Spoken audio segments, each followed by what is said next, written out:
Good morning. Good morning, Lily. Thanks for coming. The 100 Kingdoms do, in fact, rule. That's correct. Let's lower the screen here. Should probably turn the camera on.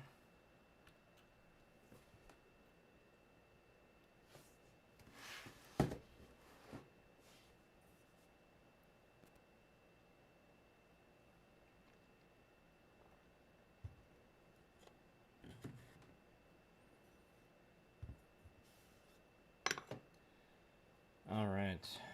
Hope everyone's having a swell Saturday.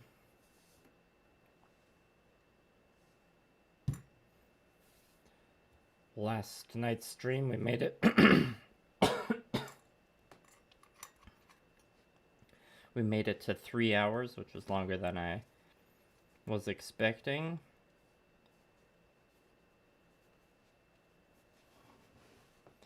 This morning, I'm gonna aim for like 2 hours probably. There might be some work on things other than the Rangers. Perhaps if I reach a point where I'm waiting for the wash to dry, I might do some relaxing basing. We'll see. Do definitely at least want to power through and finish the Rangers up to the wash stage, and then I'll probably have fun highlighting some capes.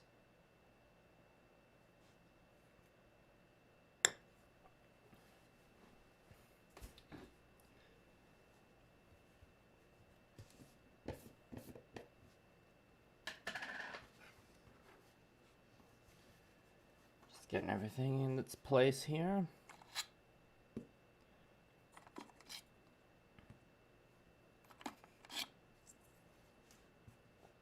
Now, when I painted the test model, I did some highlighting and then the wash, but I think it'll work out better if I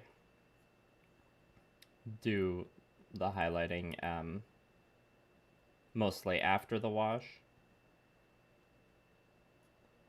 Because you can see his cape's a little messy. And so like I might tidy up this guy's cape, we'll see. That's probably something I would do like at the very end when there's a lot more of these done.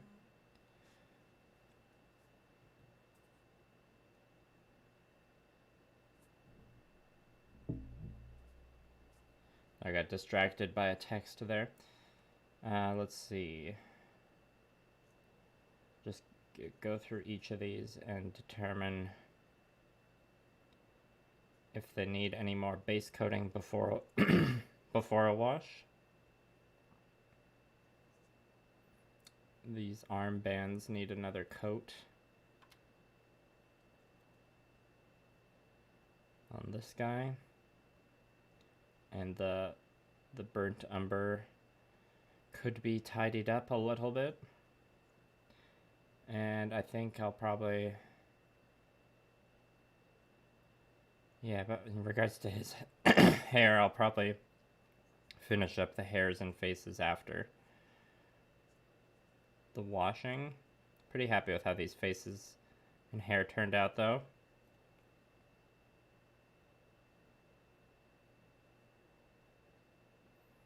Okay, so right now it's looking like... Oh, shoot, the arrow just broke. That's like the second time that's happened. Well, first I'm going to glue that. Then we'll need pale sand and our burnt umber.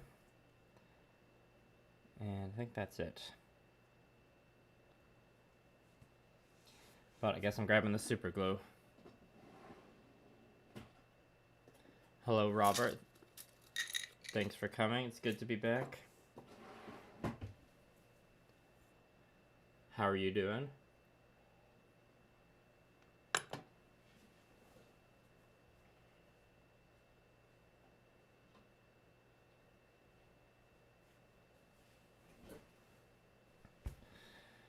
It's fine. I think in the stream last night I was complaining about how these arrows look cool, but they're fragile. And I had the option to build the unit without these.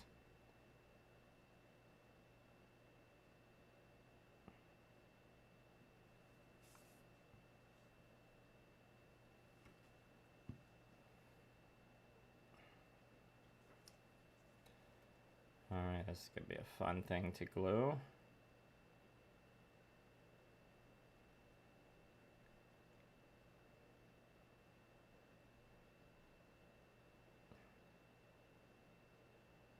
I'll hold it as straight as I can. I suppose some accelerant could be useful here.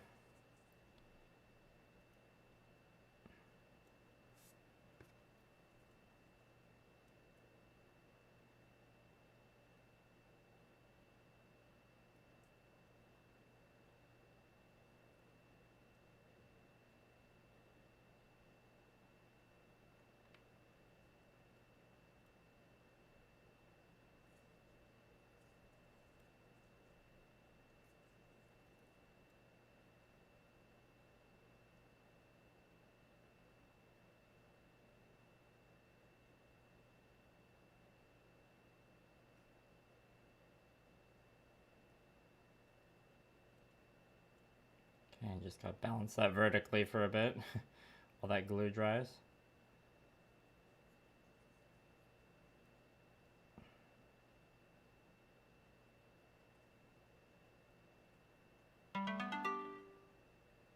Thank you for the $4.99 super chat, Robert. Appreciate that.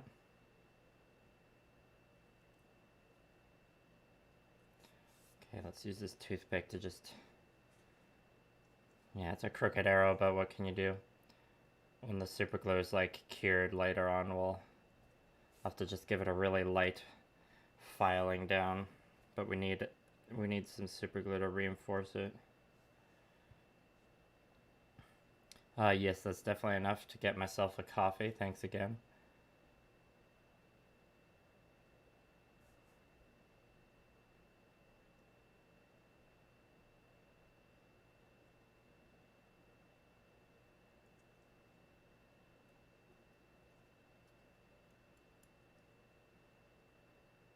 The unit looks pretty cool when like every model has an arrow actually modeled on it. The unit just looks like bristling with arrows. But the trade-off and how much more fragile the models get can be a bit much, it feels like.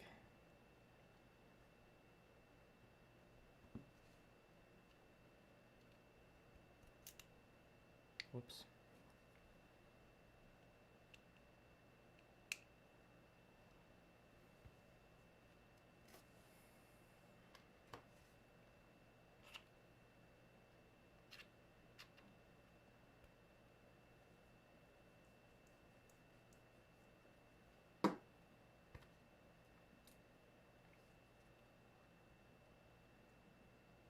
Yeah, this arrow's been broken. This one's also been broken.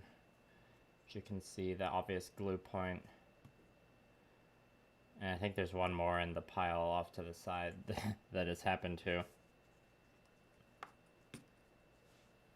I guess that's why it's good to have this tray to actually slot these into so they don't tip over.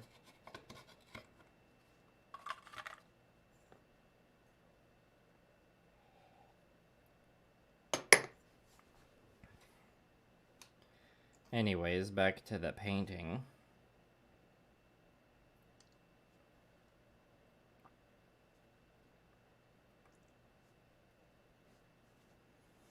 It's a little warm in here. It's toasty in this room when I got the door closed, but outside it's like we're in the freaking polar vortex. It's like negative, after the wind chill, it's like negative 40 degrees Celsius. A bit rough, you could say.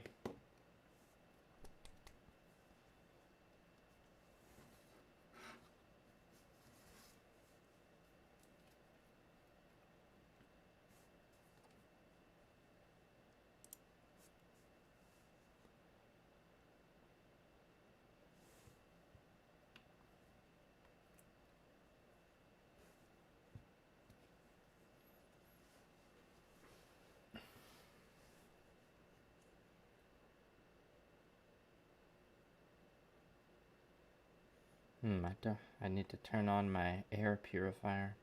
I For a second there, I missed its familiar hum in the background.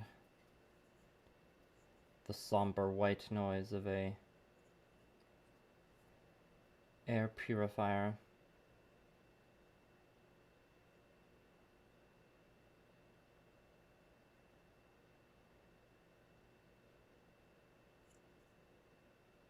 Which for me is mostly to deal with dust.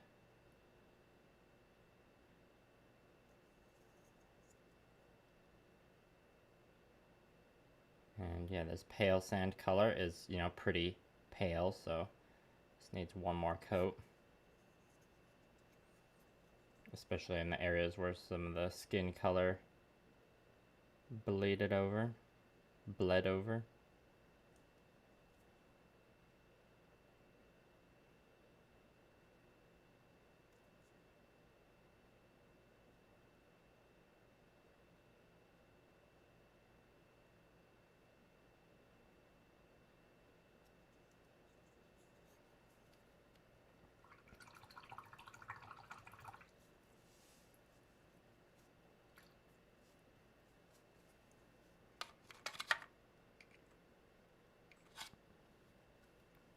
Alright, the fletching of the arrows can be this color too. Looks like this could use a little bit more of that.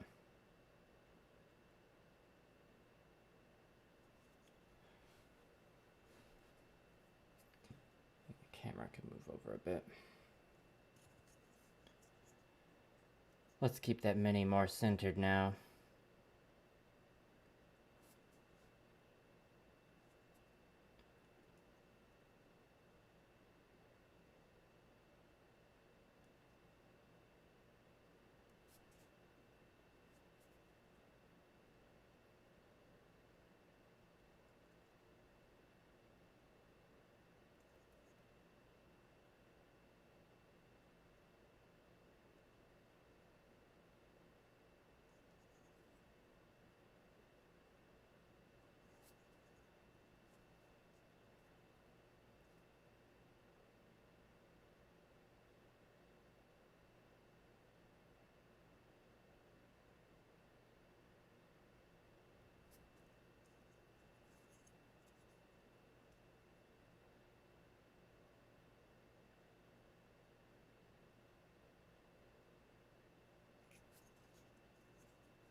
I don't know how many of you have seen the Barbie movie, but I've been joking that, you know, when I collect enough 100 Kingdoms models to have a solid cavalry-focused army, the army can be called either Kenergy or the Patriarchy.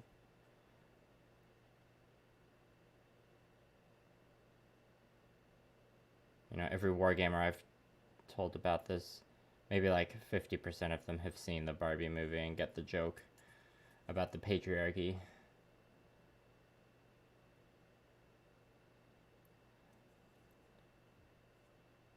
It'll take me a while to collect enough models to get an all-horse army, because, I don't know, I like having the mixed arms thing.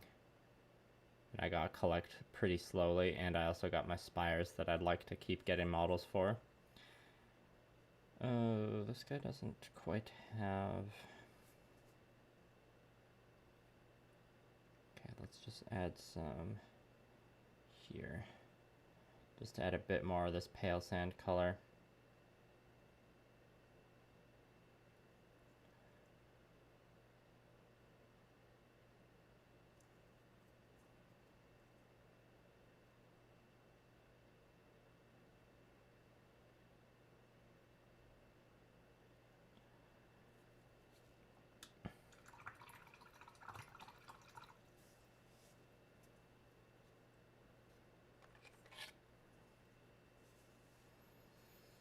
How's this arrow gluing looking? Yeah, it looks okay.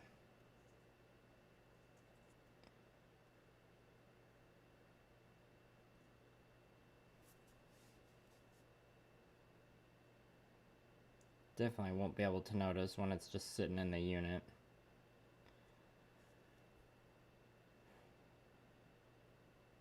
At least the command models of the unit, the standard bearer and the leader, don't have any like of these thin arrows modeled on them, so they're much less fragile. And those are the most eye-catching ones in the unit.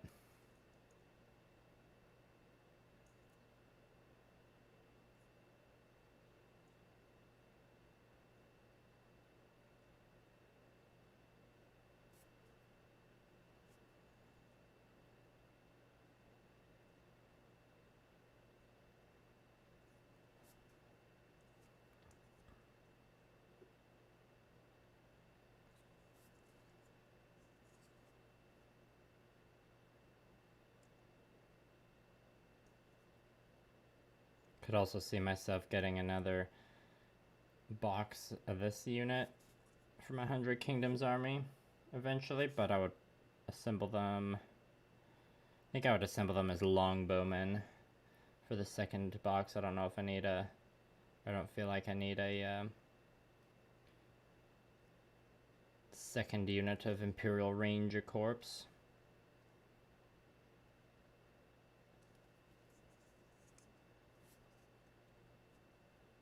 Longbowmen are a bit more what my army needs. I don't think I would assemble them exactly according to the way the longbowmen are photoed. I would probably use more of the Hunter Cadre hats because the hats are just very good.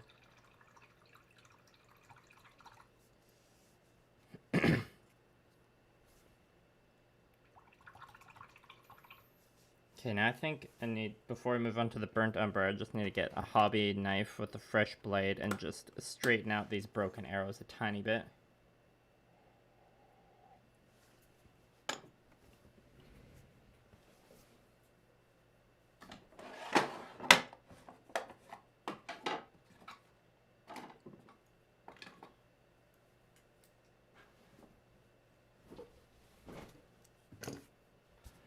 Hopefully I don't cut myself live on stream. I wonder if YouTube would detect that and like demonetize it. That'd be funny. Oh, this blade is stuck. Why are you stuck? Oh, maybe. That's weird. Well, I have another hobby knife.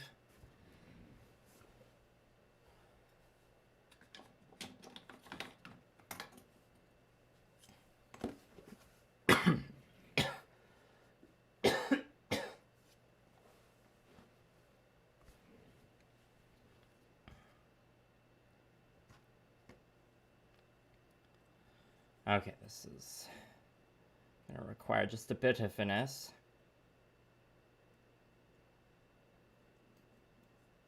And hopefully I don't re-break the arrow.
Alright, still a bit lumpy, but that's good enough for now.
Alright, I think that's good for now. Didn't cut myself, go me.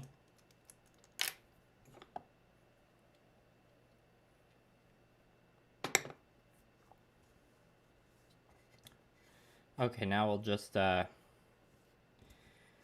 tidy up the burnt umber and then we can put on our wash.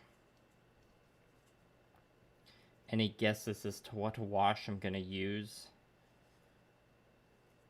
It's a Millennial model Mayhem staple.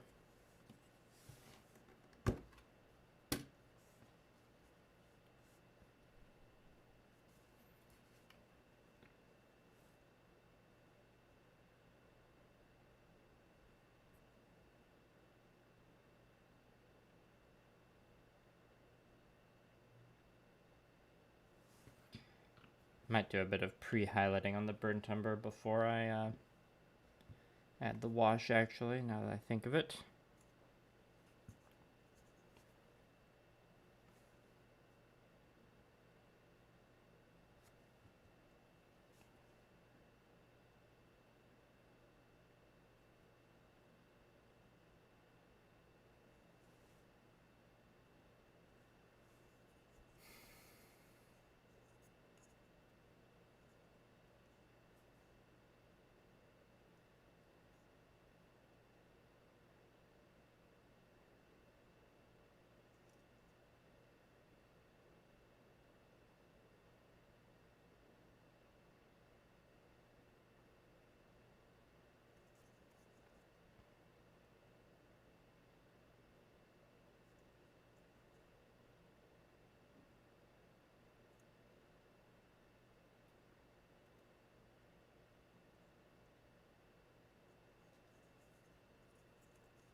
Got any other conquest enjoyers watching the stream in the chat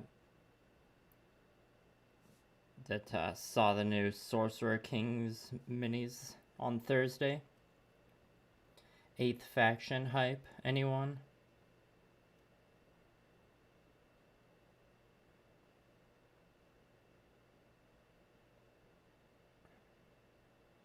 I made the tough decision yesterday that I was not going to pick them up as my 3rd faction as much as I want to. I'm not really in a position to do a 3rd faction, mostly because of money. And I still got so much 100 Kingdoms and Spires to paint, so I'd be kind of playing myself if I picked up a 3rd faction before finishing the piles I already got.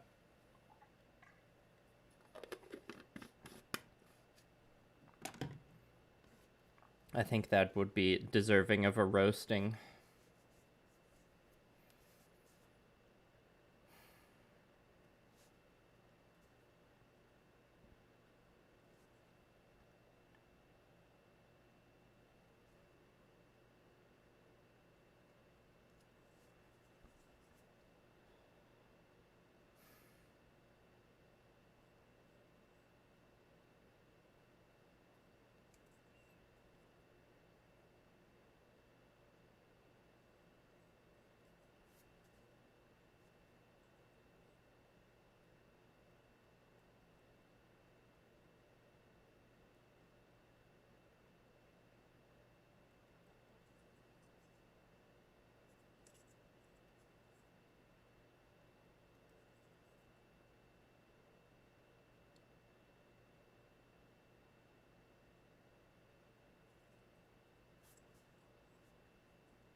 You've got a couple Spires in 100 Kingdoms minis, Robert. Yeah, if you already play a Song of Ice and Fire, then maybe you don't need another rank and flank game. Someone described a Song of Ice and Fire to me as a skirmish game that's masquerading as a rank and flank game. And, you know, they mean that in a good way. If I played Song of Ice and Fire, I would do the Baratheons, I think.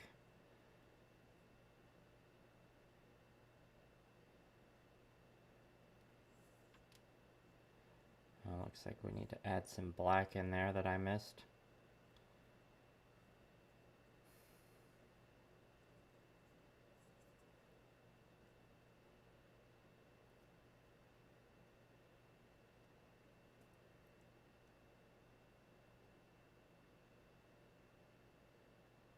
You've probably told me this before, Robert, but what faction do you play in Song of Ice and Fire? Oh, and also, what is it 5 Leagues from the Borderlands that you're using your conquest minis in? Is that the solo RPG you talk about?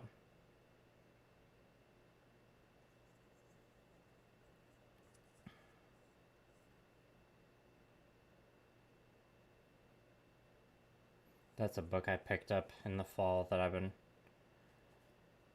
waiting to read. It's like, you know, that thing where there's a couple books ahead of it in the book reading queue, but I'm not feeling particularly inspired to read them.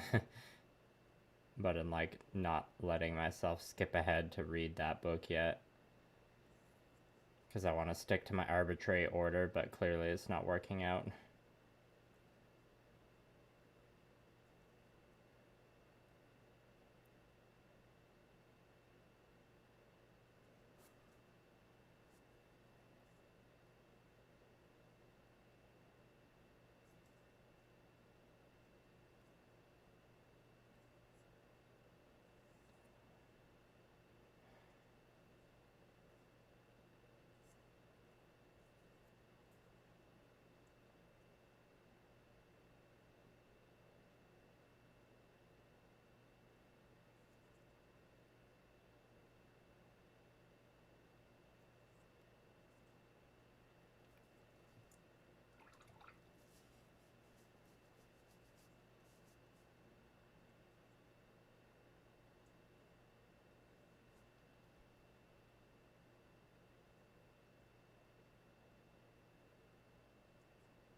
Okay, I just need to mix up a quick tiny bit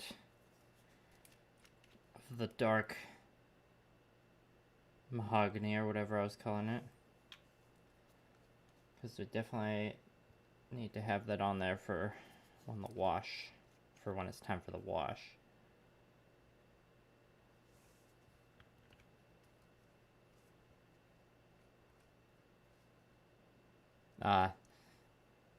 Stupid ad. Yeah, the ads get placed automatically, but I have the setting to when you're setting up the stream, you can set the ad frequency, and I pick the lowest frequency, which is conservative. Please, I'm so broke right now. I need the ad money, even though I get like less than 20 cents for the streams. I guess it depends on how many people are watching. Rangers of Shadow Deep. Right, I know that one. So many games, so little time. You play the Greyjoys and the Baratheons? What's the Baratheon play style like? We need pure black, actually. Well, we got some on here.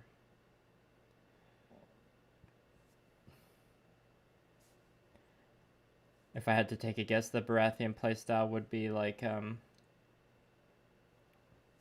tanky and hard hitting. And are the Greyjoys like a fast attack, like hit and run raiding faction? I have no idea, so all I know is the, like, Song of Ice and Fire lore.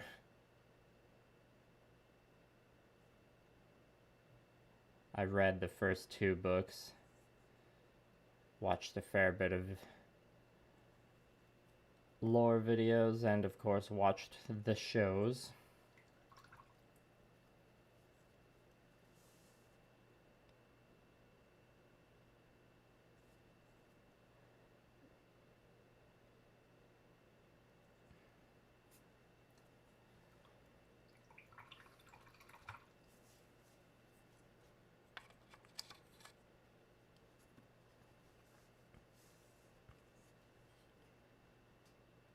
Yeah, heavy armor, heavy hammers. I was pretty confident in that guess.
Okay, gonna do just a quick bit of pre-highlighting.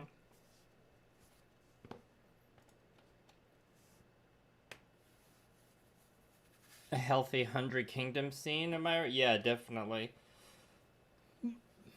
Yeah, it's 100 Kingdoms is a pretty popular faction in my local meta. Part of that's due to, like, you know, for a long time the starter set was the 2-player starter set was 100 Kingdoms and Spires.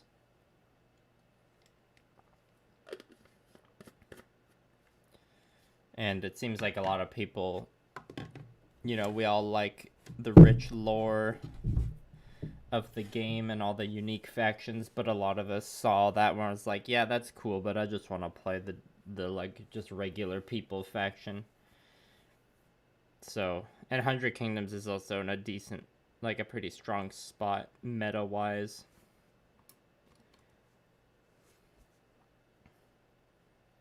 So I think the most popular factions in my local meta are 100 Kingdoms. Maybe there's like 1 or 2 more players, but it might be tied with the amount of City States players.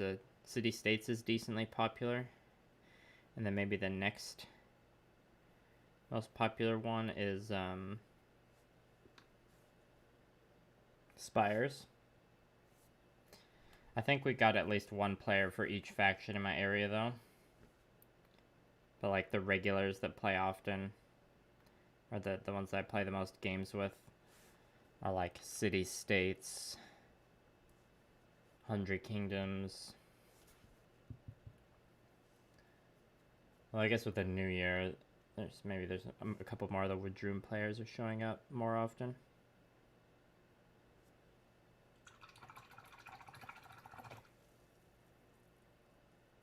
If we want to switch brushes.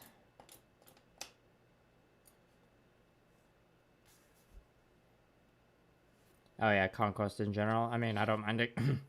you just like gave me an excuse to talk about my local meta, which is good. I mean, yeah, the Conquest scene before I joined the Vanguard program and started like trying to get the scene going this summer after GameCon Canada. There were some people that played in like a different area of the city that I tried to meet up with a couple times, but it didn't quite work out. And they mostly play First Blood. They're a pretty small group, and they also like played other games. Conquest was just one of them. But like at my local game store, there wasn't really anything with Conquest going on. So the growth has been like pretty solid since the summertime, because now we went from not having any Conquest scene to now we actually have a Conquest scene of like, you know, at the weekly game nights, there's usually, on average, we get like 2 tables of Conquest going, which is pretty good considering it's a non-GW game. Had our first tournament at the beginning of December, and had well, that other group I was mentioning before that played a different area of the city, I invited them. They did their own like First Blood thing alongside us. I think they had like 8 or 10 players.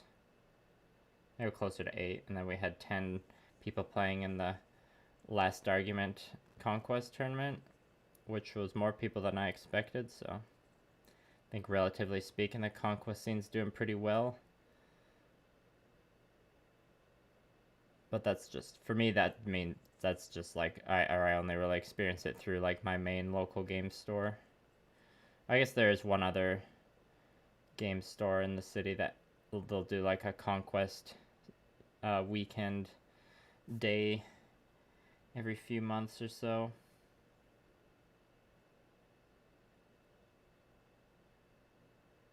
I've been to a couple of those, which have been fun.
Highlighting these leathers are easy because you can just go for like a messy look, and it just gives it like a tattered, worn leather feel.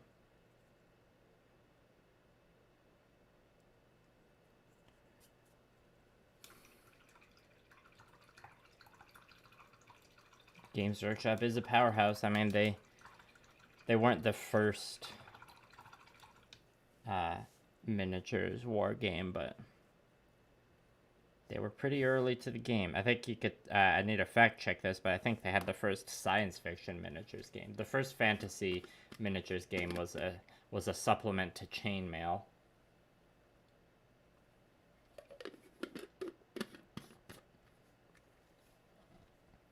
The Vanguard program, it's like a volunteer program for people who want to like organize conquest in their area. You have to apply to get in, and you go through like a short kind of trial period, because before they accept you into the program, they want you to like, you know, host an event or two for your store and like, I guess, prove your commitment. And that's just like, well, when you're actually in the program, when you get to read the Vanguard only chat in the Conquest Discord server, but you can complete monthly questionnaires to get small vouchers for their eShop, which is nice, but it's not like if you're joining the Vanguard program just to get the vouchers to get some like, to get minis, like you can't get a bunch of free minis. The Vanguard, the vouchers don't like stack up over time. They expire every month, and like you gotta actually think about and like answer the questions in the questionnaire survey every month. So like if you're thinking of joining the Vanguard program just for extra minis, like it's not worth the effort for that. You want to be doing it for like the enjoyment to the game and the satisfaction of growing your community. And you know, it takes a decent amount of effort to be a Vanguard and to get things going, but you know, for me it has been pretty satisfying seeing the community develop. I believe there's a page on the Parabellum website for like Vanguard application that gives you like pretty clear instructions on what to do, and it's on like the Parabellum website, not the Parabellum eShop, because they're different websites. So I think it's like para-bellum.com and not like eShop.para-bellum. You know, I can't remember the exact URLs, but you probably get what I'm saying.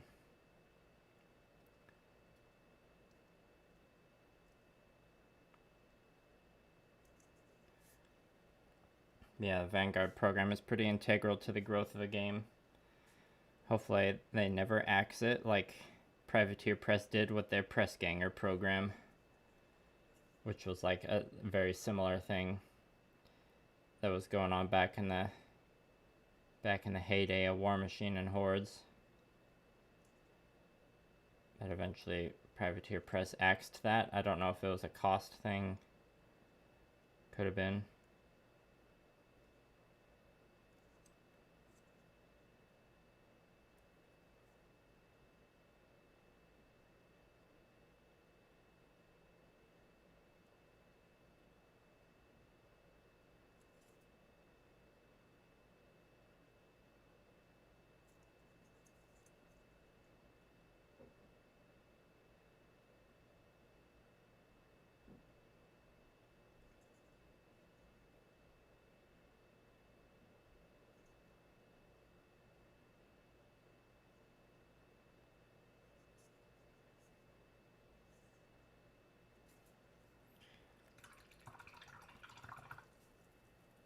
I think we need to use this paint on the palette after all.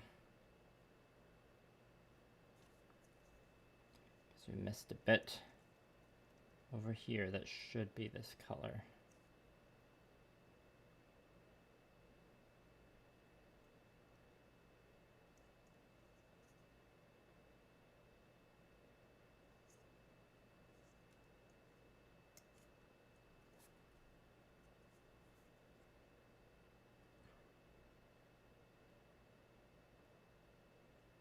Do I want to paint this that color too? I think I'm going to.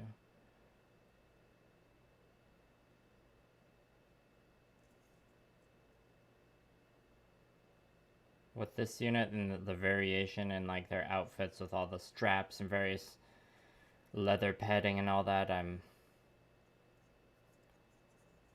not worried too much about everything being like all the color blocking making total sense, because it's just gonna be a massive brown at the end of the day. I think I can use some of the paint that's on here to just quickly add a little bit of hair highlights actually.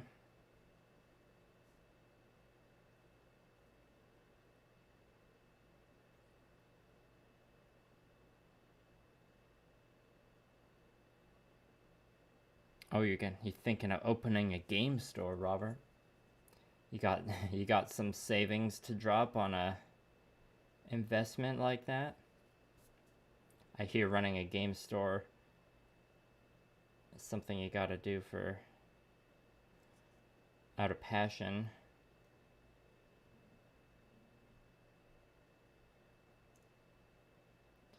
Yeah, if you opened a game store, I think, and you wanted to get Conquest going, well, first of all, that'd be amazing. And I think like if you were like the game store owner, you would be better off not being in the Vanguard program. You could have like kind of the retailer relationship with Parabellum and get access to a lot of similar things, and then you would need some of your local players, or like if you wanted conquest going at your store, you would need to like find someone to be a Vanguard for your store, so they can like, you can take care of the like getting the space or having the space available and like ordering the conquest product, and then your Vanguard can take care of like organizing the game meetups and all that. But yeah, I mean, if you're running a game store and you kind of have to stock the like Games Workshop stuff and the D&D Wizards of the Coast stuff if you want to like stay in business, because that's what the majority of people are interested in buying.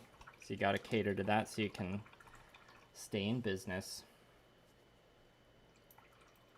It's like trying to run, you can't really run a card shop without selling some Magic the Gathering.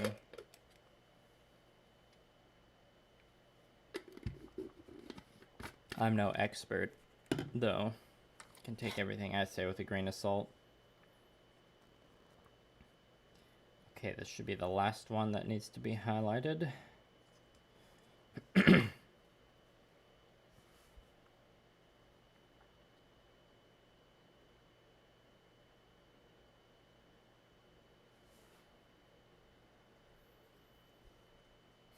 like the camera needs to be reset.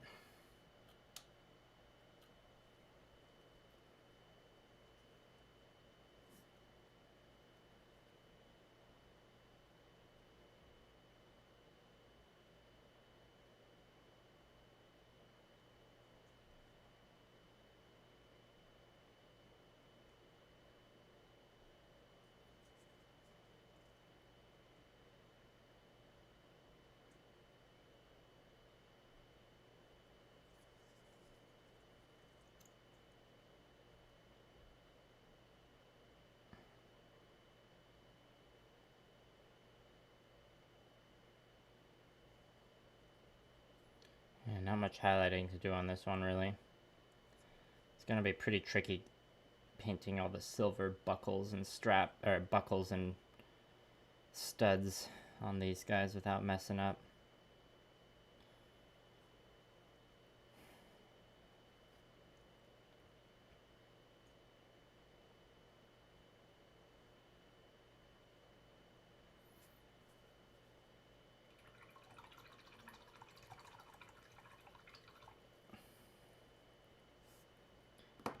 I think we could paint this guy's handkerchief, or change the color from green. I don't think green's the right color.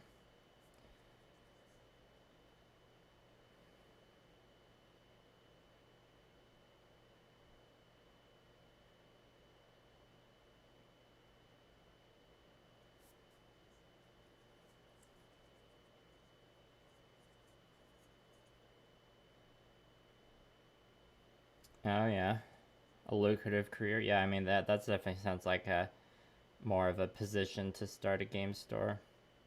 I'd show up for a guest appearance at your store, but it depends on where it is. My travel budget is 0 because I can barely afford to pay my rent and groceries. Going to the UK last year was pretty expensive. But I got to go to Warhammer World and the UK Games Expo, so it was pretty fun. I will cherish those memories.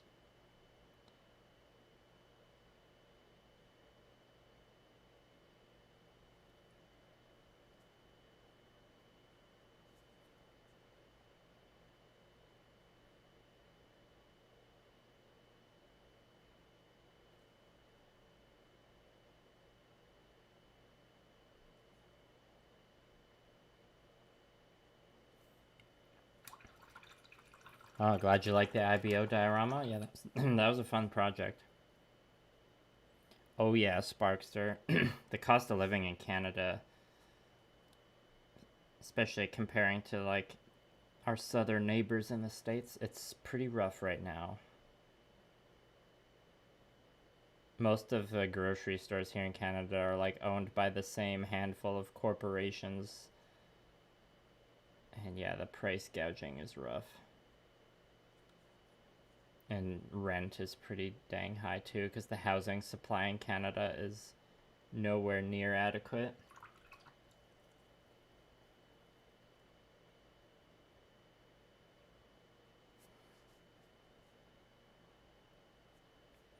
But you know, it's a very similar situation for a lot of people in the world right now. It could be a lot worse. I shouldn't complain too much.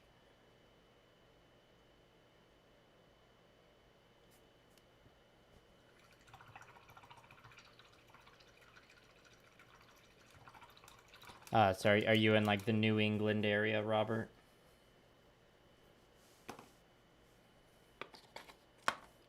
Okay, it's wash time. Everyone submit your guesses on what wash you think I'm going to use. It's a channel favorite.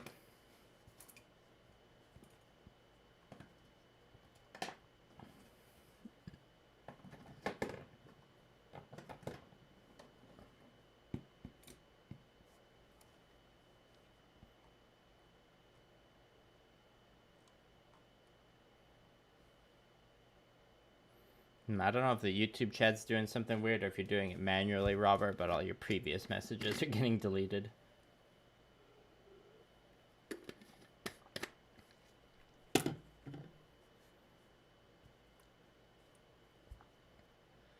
All right. It's Army Painter Strong Tone.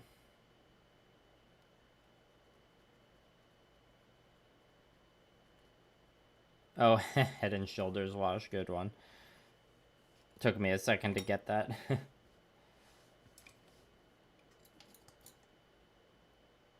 How we doing? Almost at an hour, cool. All right.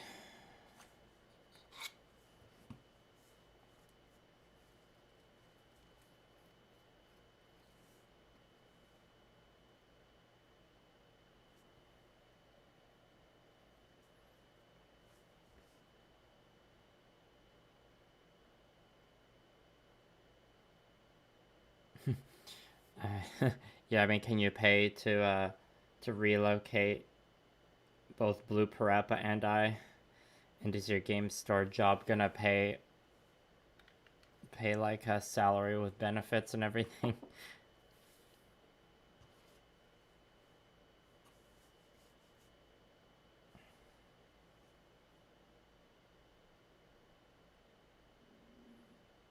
I mean, the kind of greater Toronto area in Canada, that's where most of the wargaming happenings in Canada are, just because that's like where the majority of population is. So I'm sure I'll end up back there eventually, and it's not too far from the New England area. You know, now that I've been to Warhammer World, another wargaming bucket list thing I gotta do is go to Adepticon one day. So, you know, when I got the means, I like to head out east again.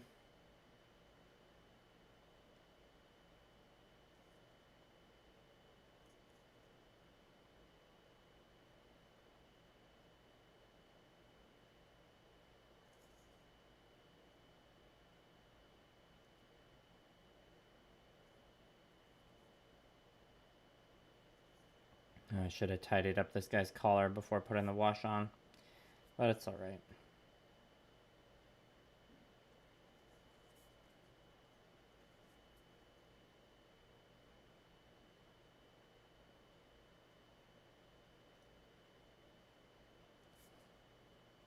So I'm kind of just slopping this wash all over the place, but I do want to avoid the head and avoid too much pooling, like usual.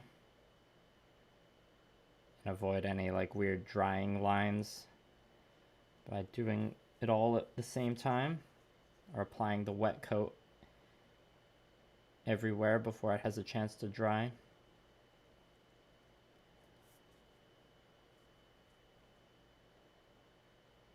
So I'm kind of just gonna have to do like one model completely and then catch up with the chat.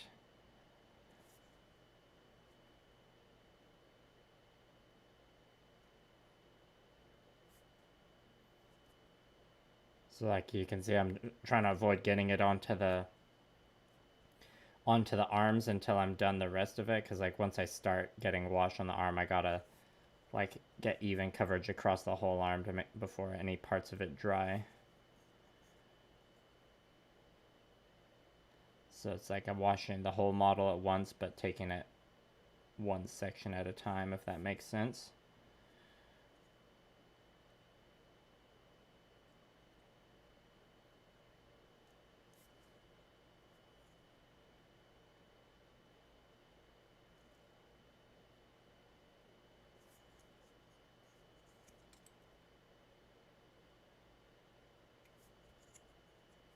And you know, with all this bundled up cloth on the arms and stuff, it's really asking for a wash like this to be put on.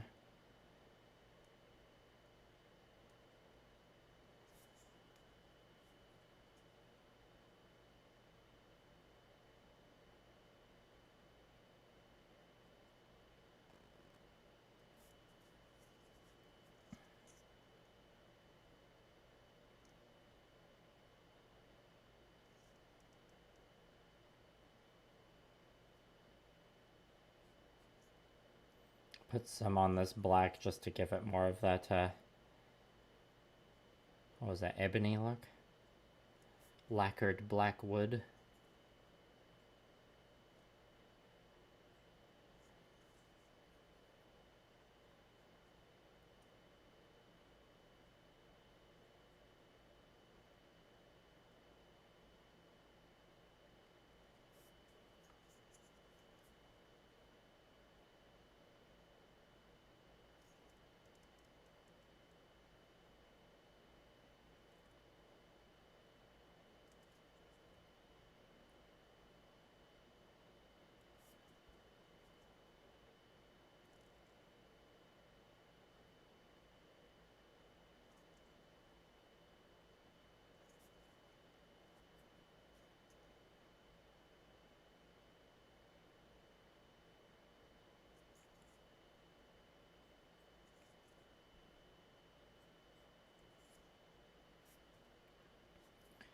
And hopefully I've managed to keep it mostly in focus this whole time. I haven't been glancing at the monitor.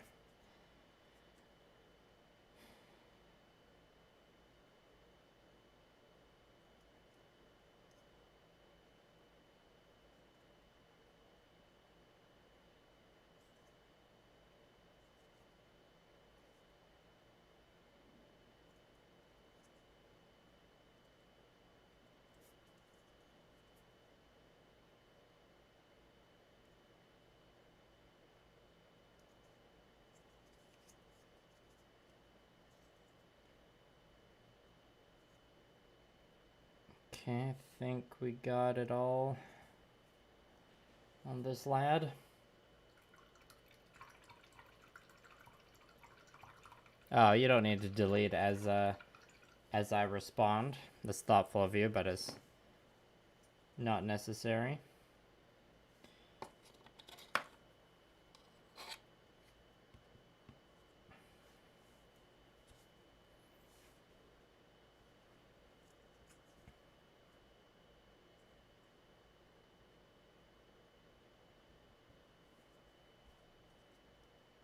The Army Painter wash is like a bit more, I guess it's called strong tone. It's a bit more on the goopier side.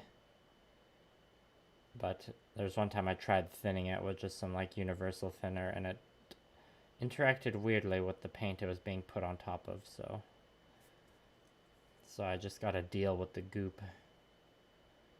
And because of like how streaky it gets here, especially on the cape, this is why I'm putting the wash on before the highlights.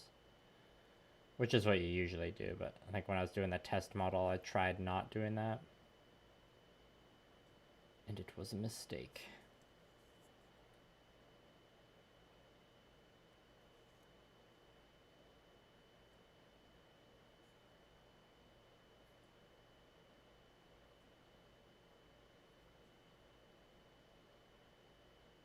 Ooh, I just pulled up some of the wash there. That doesn't look great. Okay, gotta just leave it alone now. We'll fix it when it comes time to paint green. That'll probably be the first thing we do after the washing, and I'm looking forward to it.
Where was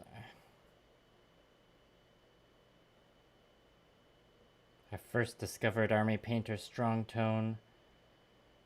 Well, just when I worked at the game store, one of my coworkers recommended it to me, and it ended up becoming a pretty heavily used paint for my. Oh, that looks chunky. For my Scorn army, because it stains like fairly heavily. It's like useful for tying all the colors together on a scheme.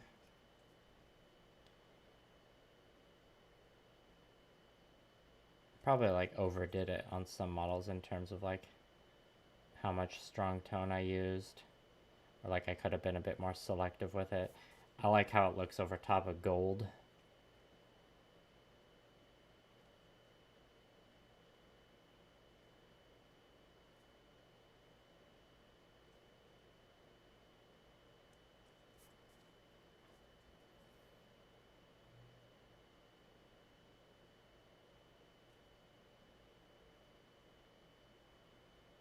It's really good for bases.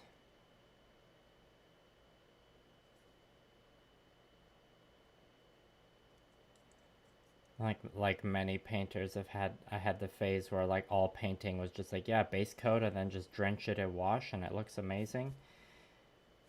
You know, slowly been like not quite getting away from that because I haven't stopped using washes and I'm not going to, but more these days I try and think more about like selective application or like lighter use. Which is funny as I say this, as I like slop this all over.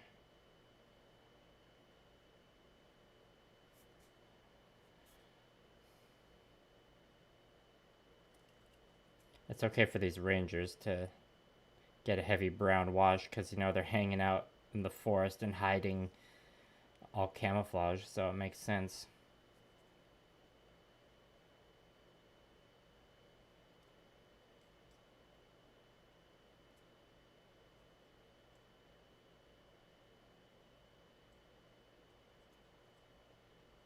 Okay, I think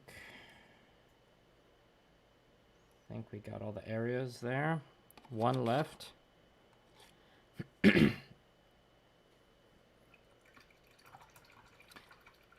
Got you into Gamma Wolves. Haha. Am I a bad influence, or is it a bad thing to influence you to play good games?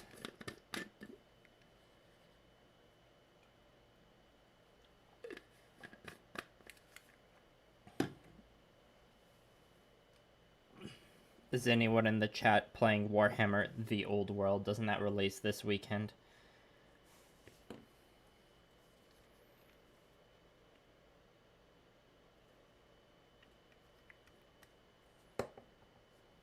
Okay, this guy I'm gonna do the cape at the end instead of the beginning.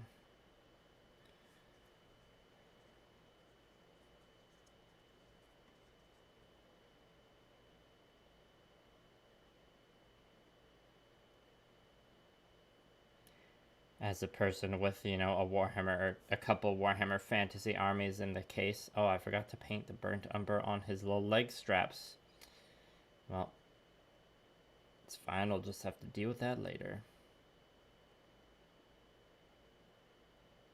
If I, like, had a bunch of disposable income, I suppose I probably would have, like, pre-ordered the...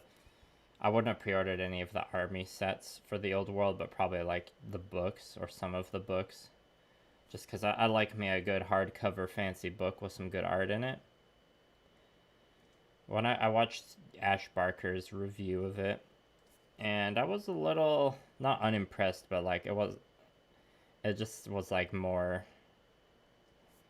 Like, they didn't really do anything revolutionary with it, which I wasn't, like, expecting, but I feel like they could have changed things up a little bit more, but, you know, my rank and flank itch is scratched pretty well right now, so there wasn't much drive to get into it. It's more like I would want to finish my Empire army, or like update it, just to like have a fun Empire army on display, and like if someone asked to play a game with me of the old world, I'd do it. I don't see myself like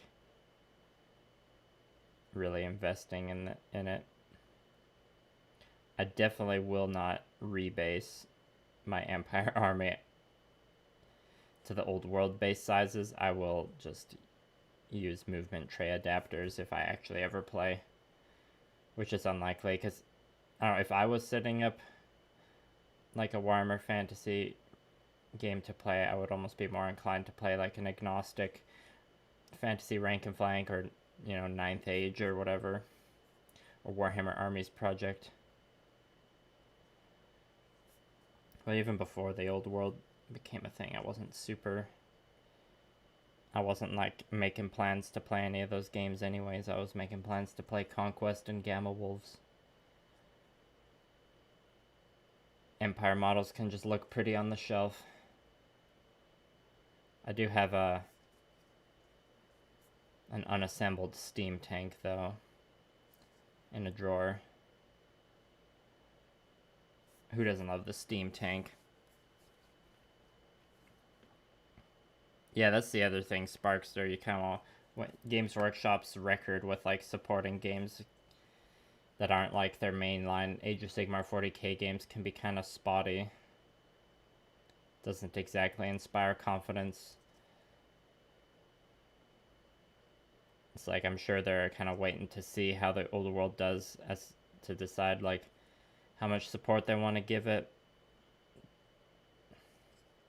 But maybe like they're not pushing it super hard at the start right now, because it's just kind of like a boutique specialist thing they're selling for the old heads. And after the initial release, they won't do much with it. Like, it's hard to say whether it'll have the same level of support as the Horus Heresy. Probably. But we'll have to wait and see. And I'll also have to wait and see what the tournament or competitive scene with it ends up shaping up to be, because it could get like pretty sweaty and competitive, or it could just like stay very casual the whole time. It's like Warhammer Fantasy before it was axed. People got like decently competitive with it, but like it was a pretty hardcore scene from what I remember. Like people got pretty intense with it, just because like your armies are pretty large. The games take a while. It's a pretty like rules heavy system, so it's like not a lot of people just played it casually. I mean, I'm sure like there's still lots of people who did, but like there weren't a ton of casual Warhammer Fantasy events. As far as I know, I was pretty young, and like during like 8th edition, or when I got into Warhammer Fantasy, it was 6th edition.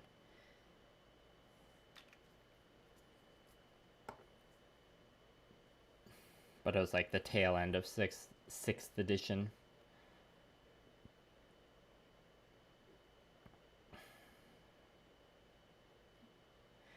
And, you know, not gonna lie, them not including the like Skaven, Dark Elves, Lizardmen, what was it, Ogres, Demons of Chaos.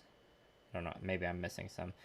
Making them so they're just like legacy factions with one like PDF at the beginning, but no like tournament player support. That's pretty lame. And like I've heard the people, I know like mini wargaming Steve, he's just like straight up said it's like, well, when they have tournaments, like those legacy factions are gonna be playable. So I just thought that was kind of lame. Or like I understand not including them in the main books, and just giving them like, you know, throwing the players a bone with a PDF at the beginning, but then saying they're not like legal for tournaments. That's pretty disappointing to hear. Like there's an alternate timeline where I never played Empire, and like my main fantasy army was lizardmen and like dark elves, we'll say. And then like I get hype about the old world coming back, only to find out that's like both of my factions will get like a PDF at the beginning and then no support after that, and no tournament, or like not being legal for tournaments. Like that would be pretty discouraging.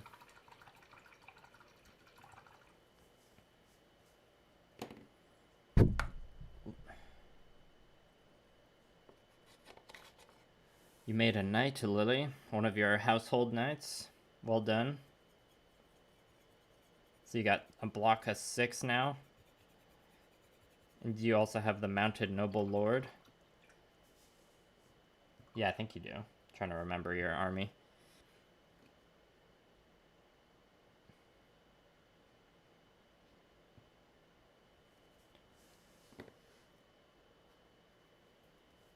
Yeah, probably a good idea, Robert. Okay, is the wash dry?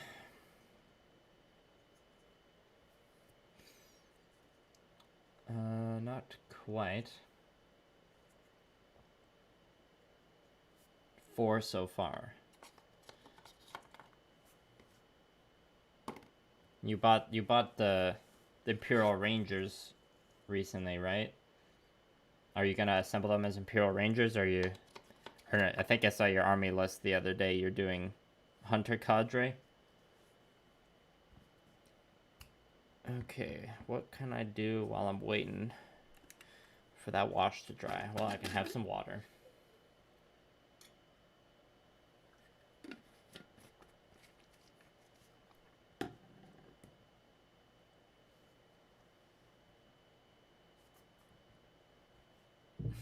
Yeah, I guess you kind of dodged a bullet, Sparkster.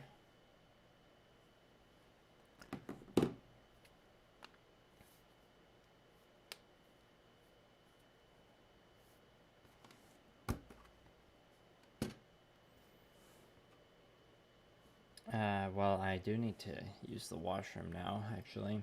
It's probably a good chance. Hunter Cadre. The Hunter Cadre are a cool unit. Okay, just a quick bathroom break, folks.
Alright, back to it.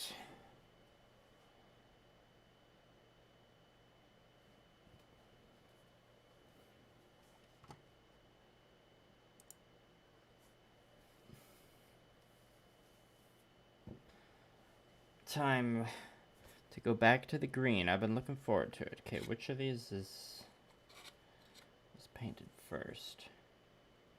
Ooh, that wash is pooling a lot. That's what you call too much right there, especially like in that spot.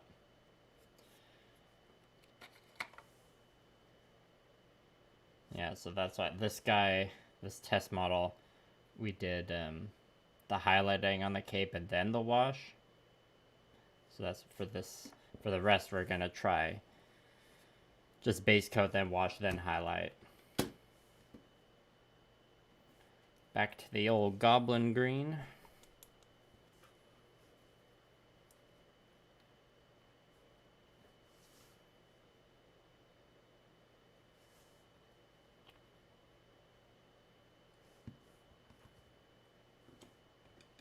Okay, now I feel like I need to put my cardigan back on. This is my Ken shirt, by the way. It's not like official Barbie movie merch. It's just some just a Ken shirt. I think it came from the thrift store.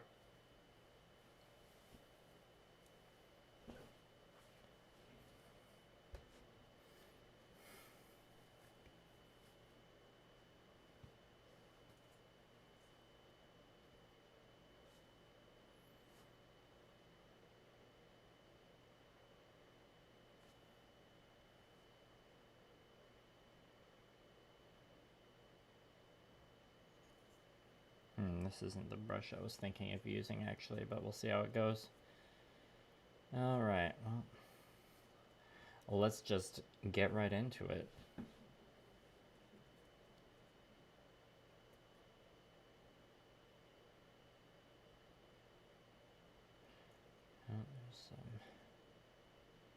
Oh, yeah, I never turned on my air purifier.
Yeah, now that I've painted a few more of these with the strong tone, I'm starting to think that maybe, or it would be a bit better with like a runnier wash, like Agrex Earthshade perhaps. But like I'll stick with it for this unit because all the other 100 Kingdoms units have a lot more, in my army at least, have a lot more metallics, so I don't use the strong tone wash. I do use it on the base. It's actually, I don't feel any, or don't think of any reason to switch it up for the bases. I would definitely keep using it on the bases.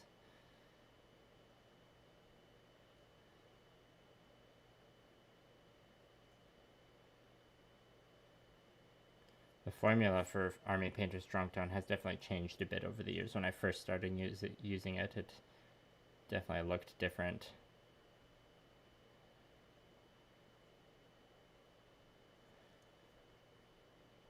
Which, you know, also has happened with the Vallejo game color range when they updated it last year.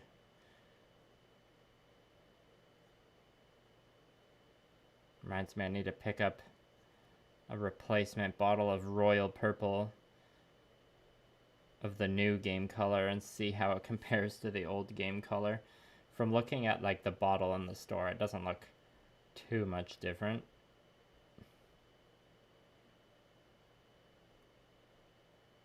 I imagine it'll dry to look a lot more matte in appearance,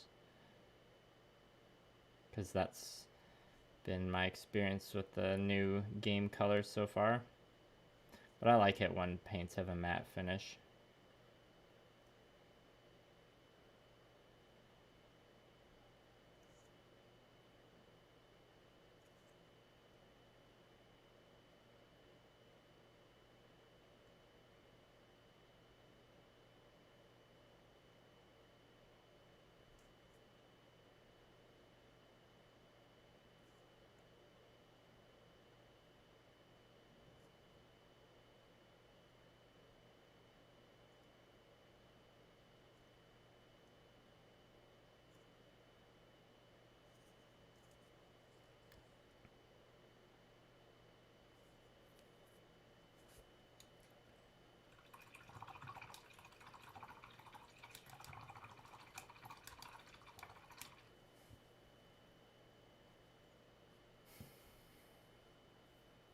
What 40k factions did you end up picking up, Robert and Sparkster?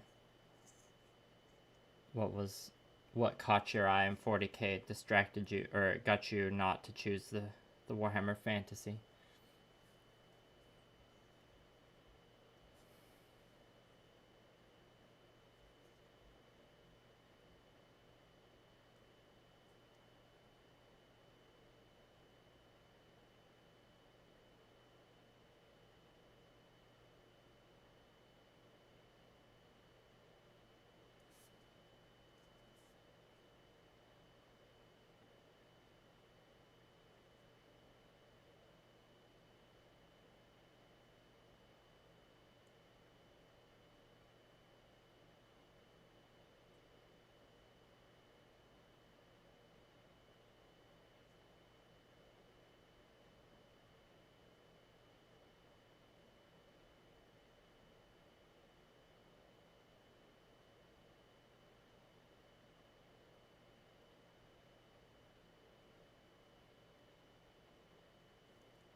I think I need to switch to a brush with some better control.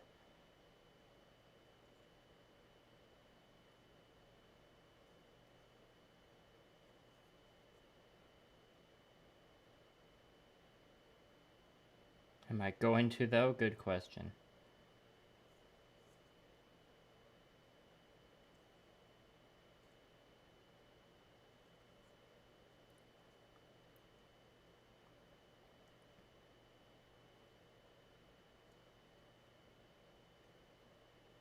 Gotta make sure I don't go too hard on highlighting this cape, because if I spend too much time on each individual guy's cape, it's gonna take way too long to finish. Okay, I need to paint the collar black, I think. Alright, just gotta do the pants on this lad.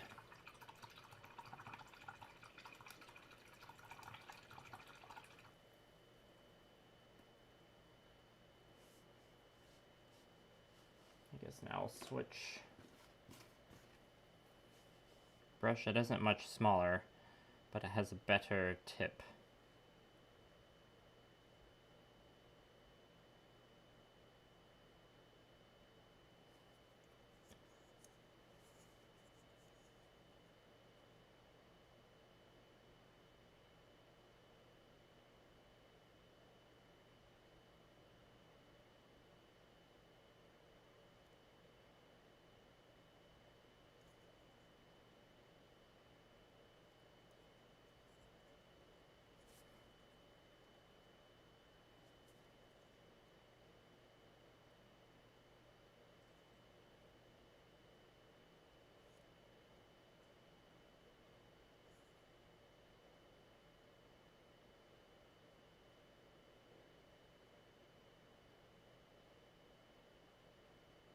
at the end of the day, if the results are like messier than I was originally hoping, it's kind of fine because they're rangers that hang out in the woods. Their clothes aren't gonna look neat and tidy in the first place. That's my excuse anyways.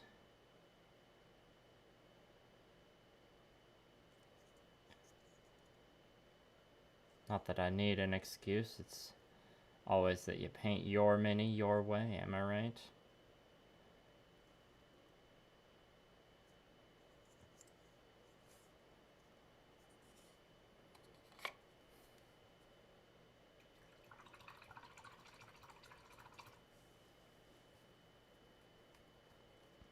Is anyone else in chat going through the polar vortex right now? It seems like, in everything I've seen on social media and the news from my my Canadian friends. For those of you who don't know, I'm Canadian. It seems like no one is escaping the polar vortex up here. And also seems like the Midwest New England area or like Great Lakes region in the States is getting pretty chilly right now.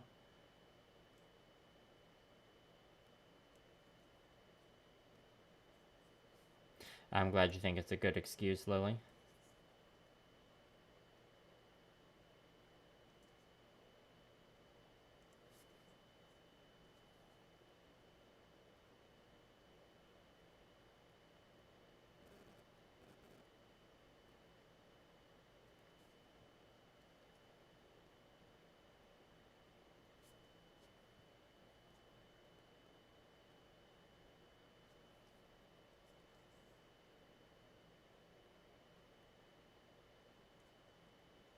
Yeah, this cape is a bit trickier to highlight. There's less distinct ridges and more like flowing areas that will require some light blending work.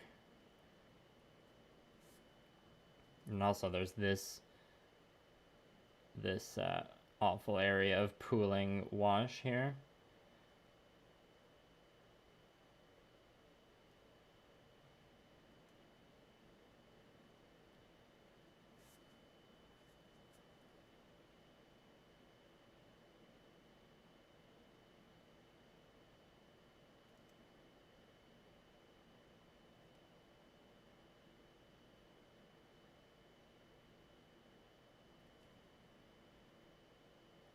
Oh, and there's some pretty awful pooling wash here too.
Yeah, this cape might require some extra finesse in terms of like fixing the shadows or the shadowed areas because of the way the strong tone pooled up.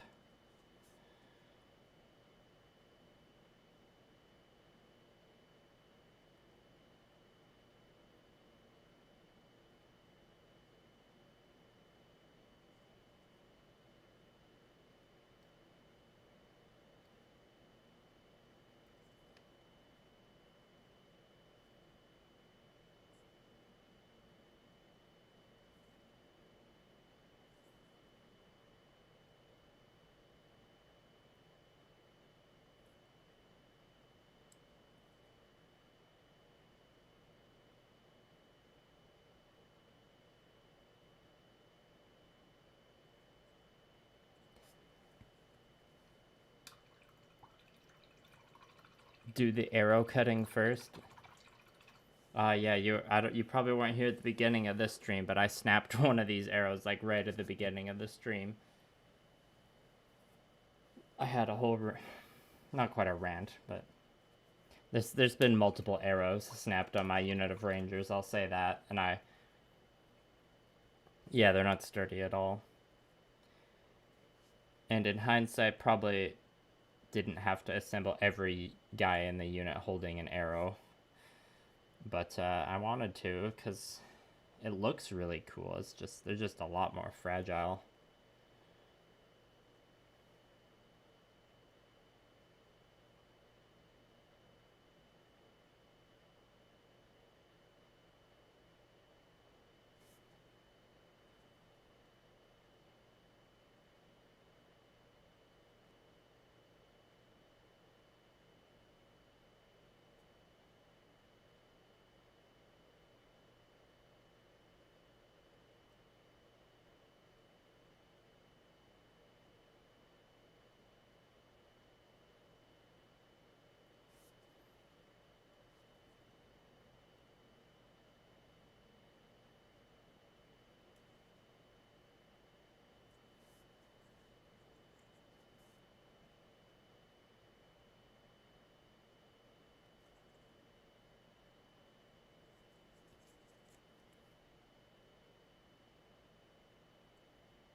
Switch to a bit of a smaller brush for the sleeves.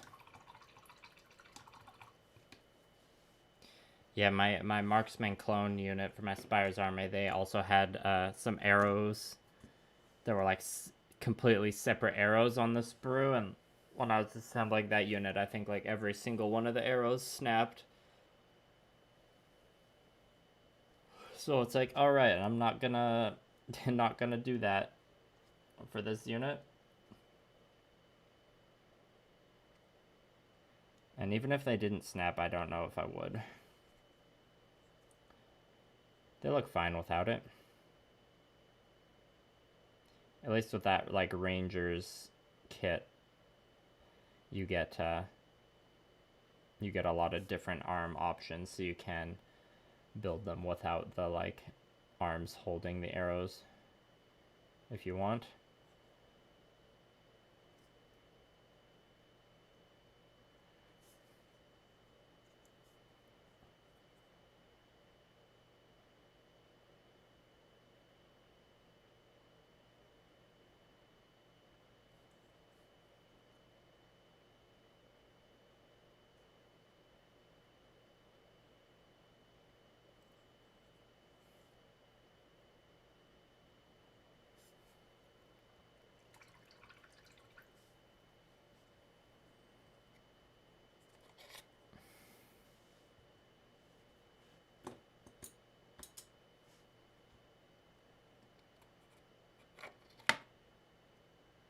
Yeah, I like the arrow arms too. That's why I built the whole unit with them. But as I was saying, I'm just a little bit regretful about that.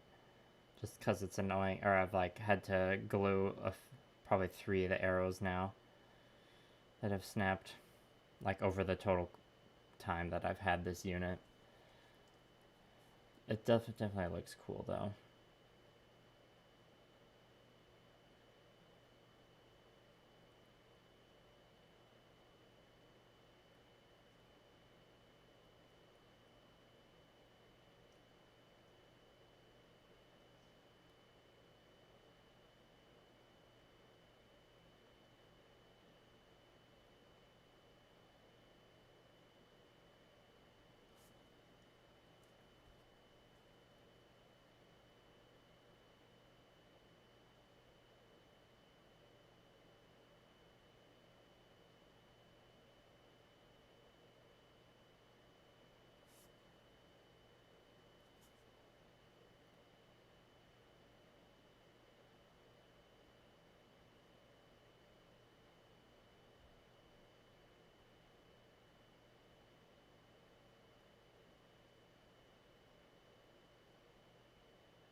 Sorry I haven't been as talkative. I'm deep into the flowing cloth painting zone.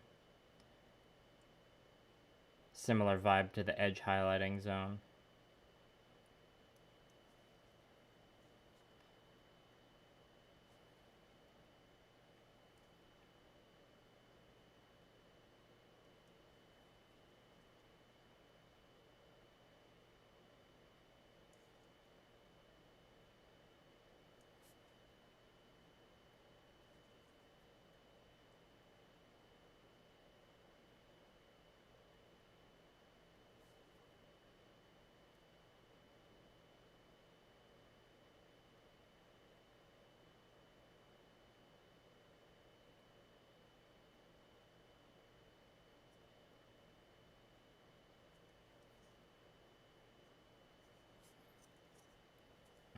Ah yes, this guy has green pants too. I don't even know if I'll do any highlighting on his pants. Maybe just a bit on his knee there.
Alright, just about ready to move on to the next stage of highlighting this green.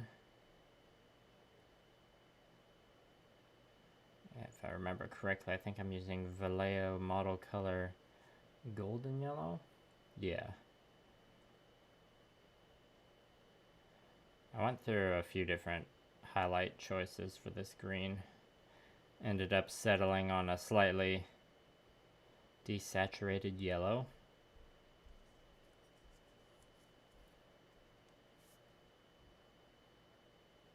A lot of the time my go-to highlight is a kind of like almost neon green called livery green. An old game color. It's come in handy with a lot of my Gunpla. But for these Rangers, I don't think I want more of a slightly desaturated look than a vibrant neon green.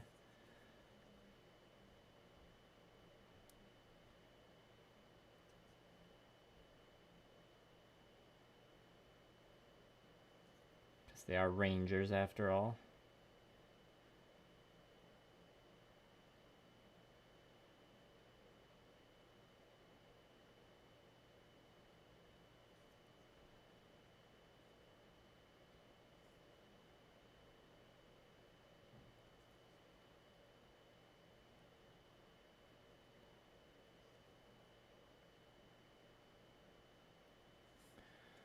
All right.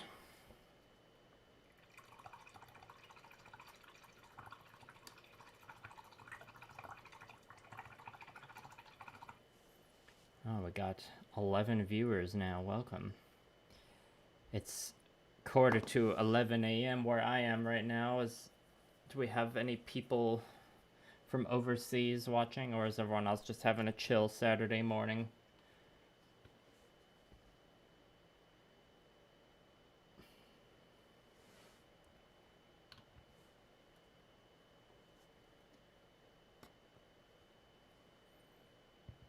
All right, here is our golden yellow. Amarillo dorado.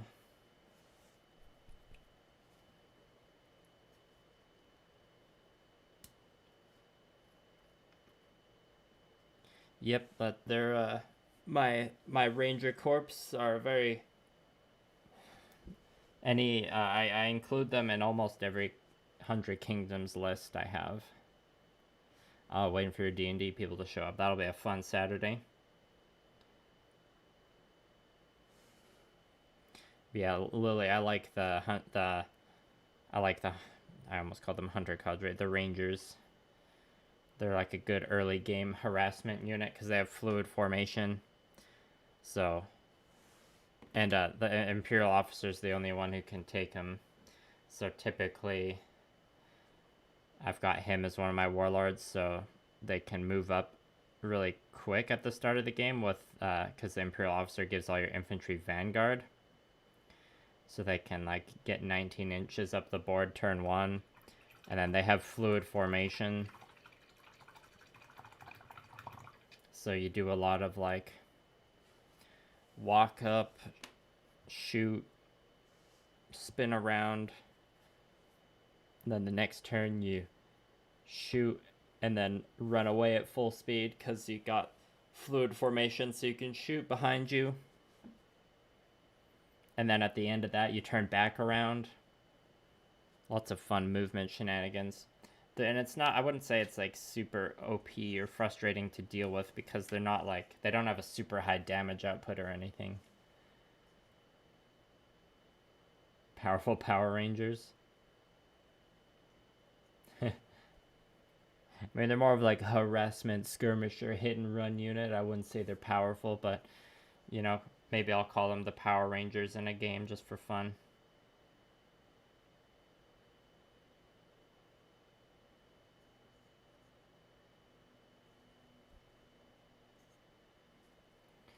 The Imperial Death Chicken officers.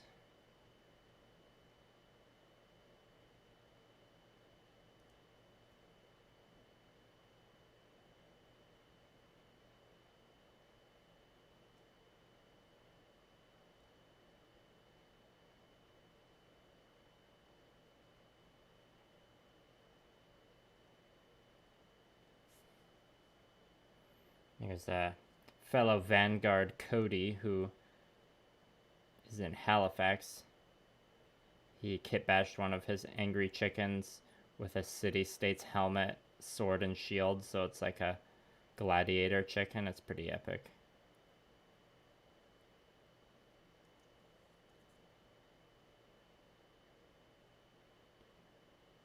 Are you the Dungeon Master, Sparkster? I meant to ask. You running a campaign?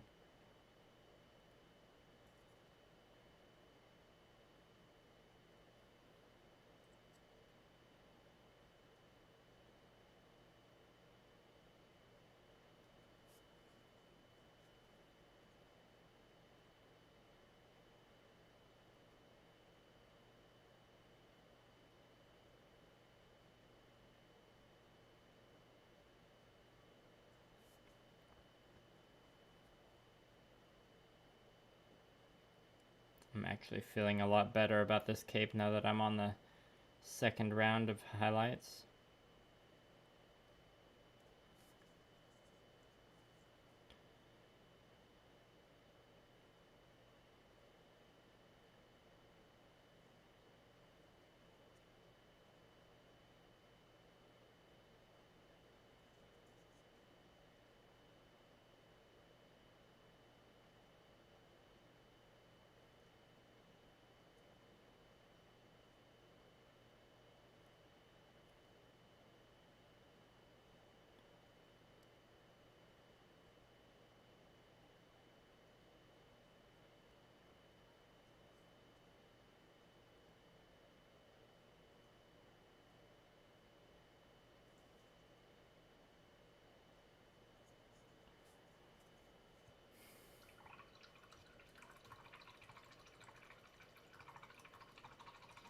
Yes, I encourage customizing some chickens. I encourage customizing any models, as a matter of fact.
That one's done. Yeah, you gotta leave one of the chickens just as a regular chicken, I suppose.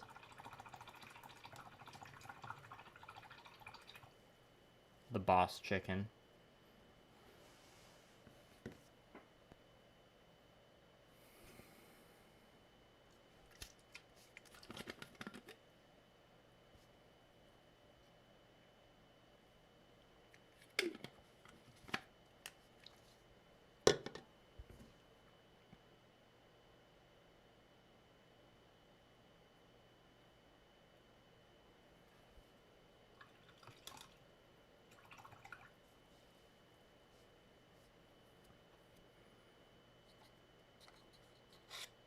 Alright, next step.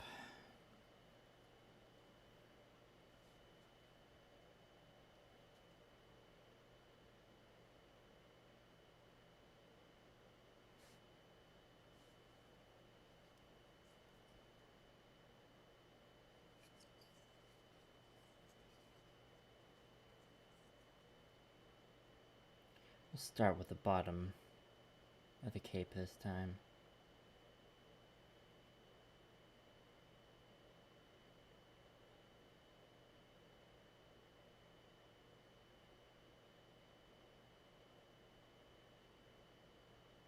Don't want to highlight it too much though, because it is the bottom.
Death chickens. Average chick. We're talking about, if you don't know, Evil Anno. It's Parabellum isn't producing it anymore, but last year they had like their con exclusive model was called the Angry Chicken. It was like a pack of 2 resin models of like these chickens standing atop piles of skulls, and they came with like a little first blood scenario in them. But you know, a lot of people use them as like retinue models or proxies or whatever, and they're just fun like angry chicken models. And the conquest event I ran at my local game store last December was angry chicken themed, so had a bunch of angry chicken sets to give out. But I don't think they're producing the model anymore, so now it's a rare hot commodity, perhaps. But my because of the angry chicken prizes I gave out at the event, my local area's meta has a lot of angry chickens in it, which, you know, is great.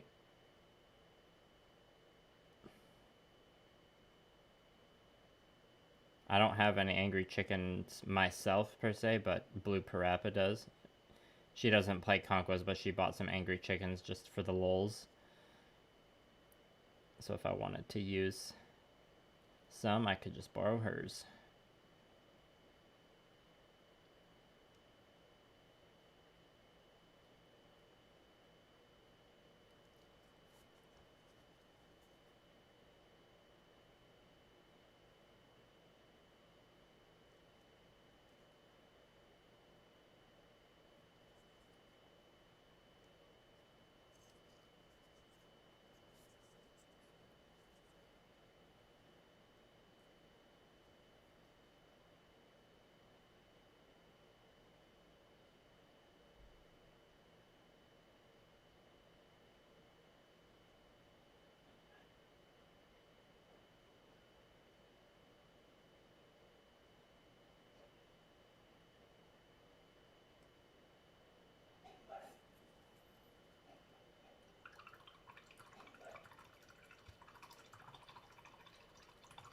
Well, we're past the 2-hour mark.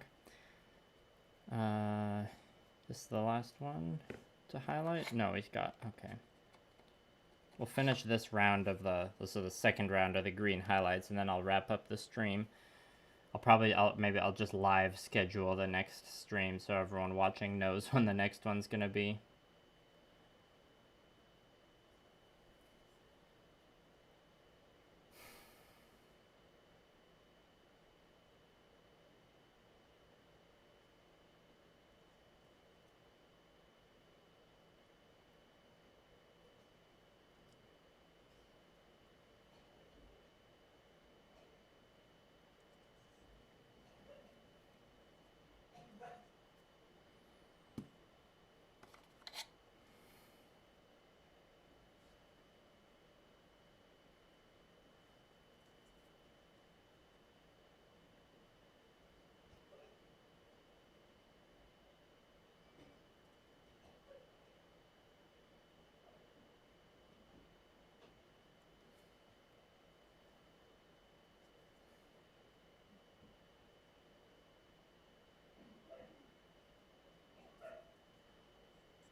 Well, despite the wash or the strong tone and the goblin green being a little temperamental, I am thoroughly enjoying painting this flowing cloth, as I usually do.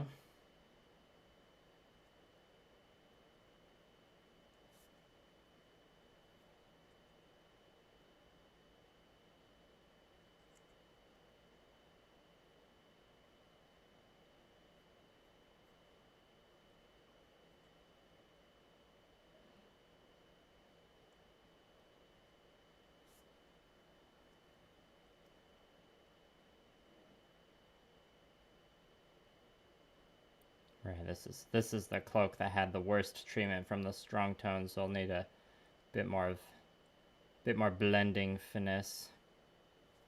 This probably will, well, it's not going to be the last Rangers stream because I got lots more Rangers to paint, but I think the next streams after this will probably, I think I got like, there's 4 Men-at-Arms that are like almost done, so that'll be like one stream. And then there's 3 crossbows that are almost done, because I'm painting like just a little chunk of each unit at a time. So the next stream will probably be crossbows. Then after that, Men-at-Arms. Then probably back to Rangers. We'll see. I might break things up with a Gunpla stream.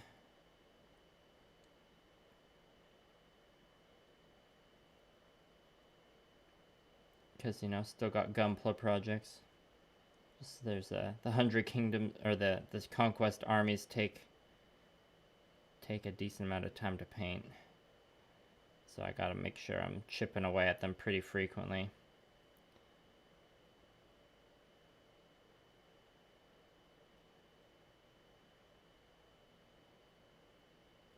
This guy's coming off his handle.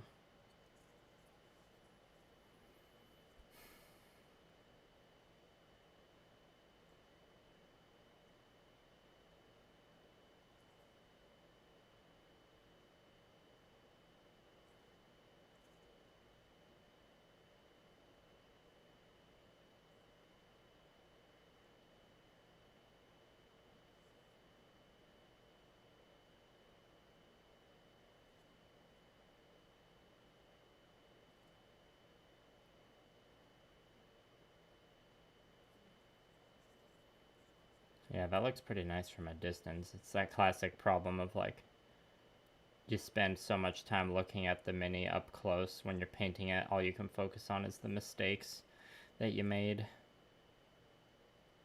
When in reality, everyone's going to be looking at it like from a distance.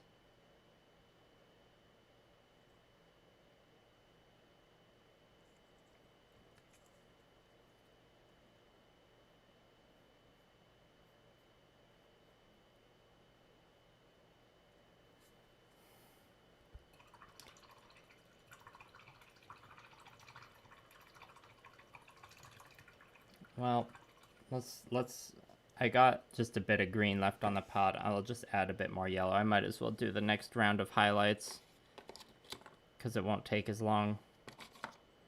And then I'll just be doing the blending off stream. Just need a little bit of yellow. Gotta use a slightly smaller brush too.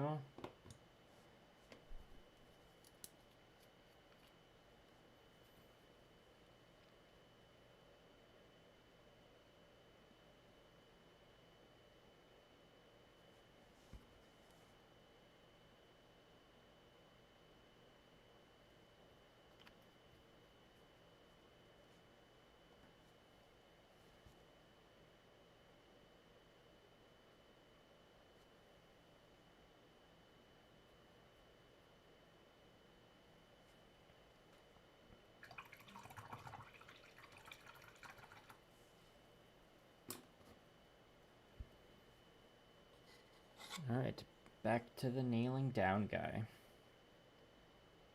Alright, so I'll call this now the last color we'll do on this stream. Let's start with the legs this time.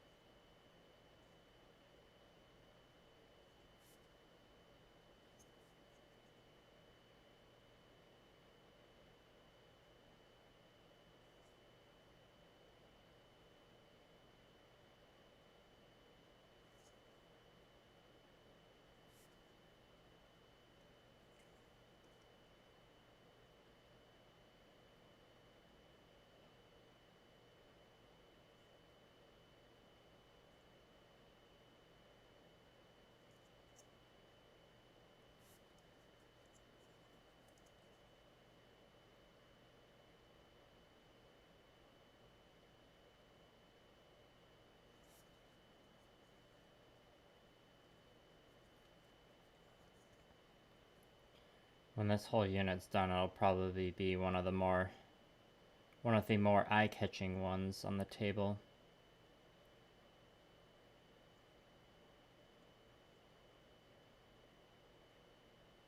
I think a lot of that's due to just the way the sculpts of the models, pretty dynamic.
Alright, we can call that cape done.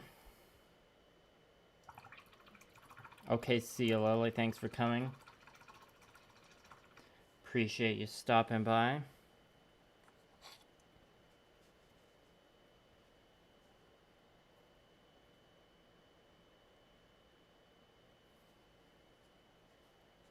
Anyone else doing some hobbying this fine Saturday? Or was Sparksters playing D&D? Their players have probably arrived now.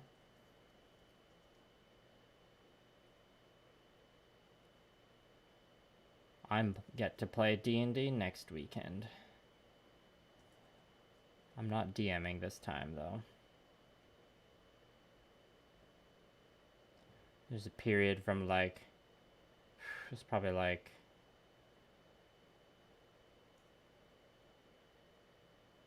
2015 to 2021, I was DMing all the time.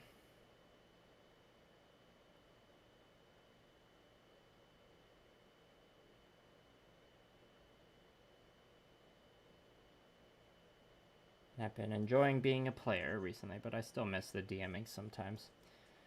I mean, my D&D's itch has also just been scratched by Baldur's Gate 3 a lot recently, as I'm sure some of you can relate.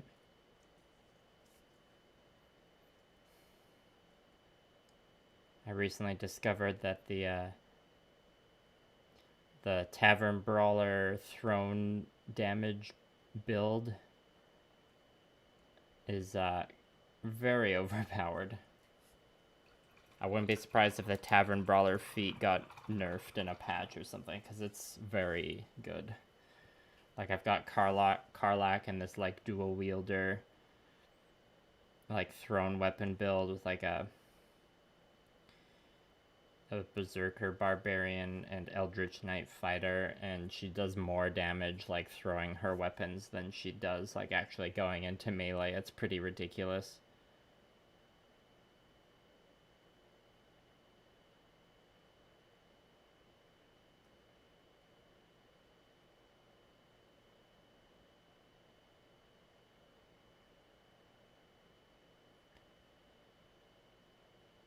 And then the character I'm playing is a tiefling rogue wizard bard.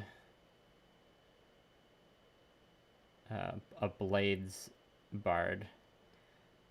Because you can kind of become like a hand crossbow machine gun.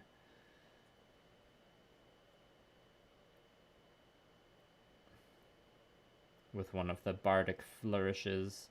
And, you know, I'll probably like pick up a 4th class and dip into 3 levels of rogue so I can get that juicy 3rd or 2nd bonus action with the thief subclass. It's pretty hard not to take that when it's so good. It's yeah, the thief subclass is way better in Baldur's Gate than, well, I guess the thief subclass doesn't quite exist in like paper D&D. If I was DMing a campaign where people had builds that were as overpowered as some of the ones in Baldur's Gate, it would be a little difficult, to say the least.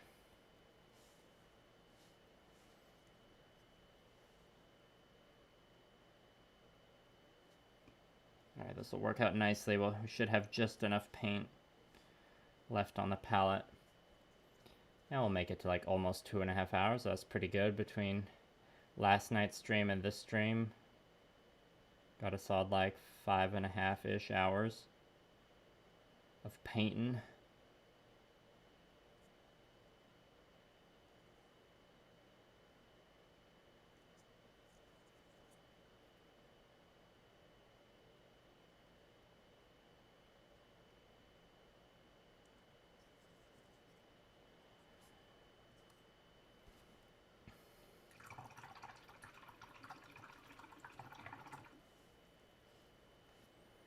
Alright, last one.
Yeah, feeling a lot better about this cape now that I'm on to like highlight stage number 3. I won't have to do as much tidying up and blending repairs as I thought I would. Still have to do some. I mean, I guess it depends on, you know, this guy's cape is going to be blending in with a bunch of other capes in the unit.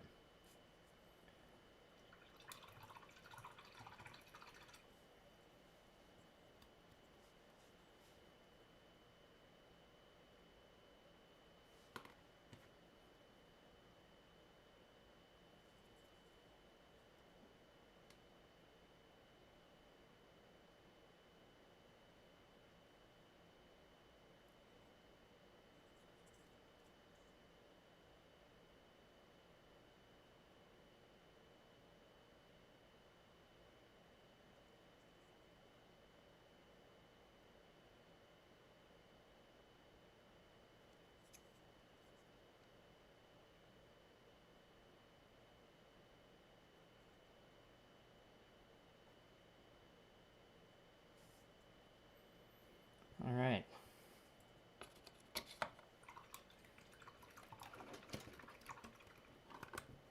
That's all the painting we're gonna do on this stream.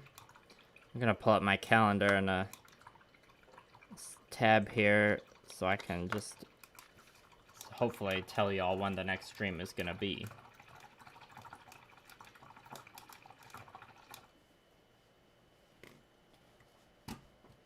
Okay. Also, thank you everyone for coming to watch this stream, especially those who came to watch this stream after watching last night's stream. The next one will I'll either be painting, it'll be one of 3 things. I'll be painting crossbows, men-at-arms, or some kind of gunpla palette cleanser. It's most likely going to be crossbow and men-at-arms. I think I should finish. I've got like 4 men-at-arms and 3 crossbows that are like half done. I'll probably finish those, then do a gunpla palette cleanser, and then back to the 100 Kingdoms.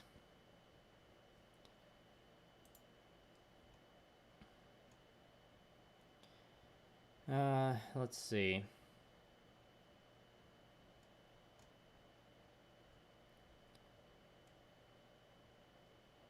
Well, I could try and keep the streak going. We'll tentatively do a evening stream on Sunday evening.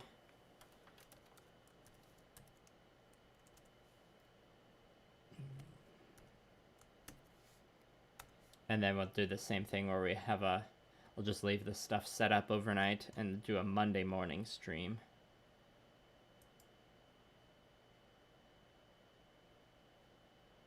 See how my sleep schedule, I'll schedule it tentatively for 9 right now. We'll see how my sleep schedule is. Maybe I can do it at 8 like I did in the fall. And in terms of actually scheduling those in the YouTube, I will probably schedule and like post the link for those Sunday morning. Maybe this afternoon, depending. It's so cold where I live right now that like everything is just kind of shutting down. So like I had evening plans tonight originally. I was gonna watch, it's pretty cool. I was gonna watch Ghost in the Shell on VHS with some friends, but it's so cold out we might reschedule. So maybe I'll just do a surprise stream tonight. Who knows? Don't quote me on that though. Okay, let's go back here. So thanks again for coming, everybody, and I will talk to you in the next stream. Goodbye, and have a great